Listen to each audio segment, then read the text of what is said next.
How to turn on Vanish mode in Instagram. If you want to turn on your Vanish mode on Instagram, then follow these steps. This process is really simple and easy, so just follow along. Firstly, open Instagram on your device and make sure that you are logged in to your account. On Instagram, tap on the profile icon from the bottom panel to see if you are logged in to your right account or not. Now again, from the same bottom panel, tap on the home icon. On your home page, tap on the messenger icon at the top right corner or simply swipe right. And now you will land to your chat section. In your chat section, navigate to the chat where you would like to turn on your Vanish mode. As you can see here that the Vanish mode is turned off. To turn on Vanish mode, simply on this interface, swipe up.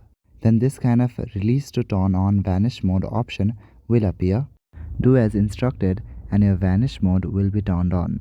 With Vanish mode, if you send a message, then whenever other person sees the message, it will be deleted automatically. So that is it for this video. I will see you in the next one. Thank you.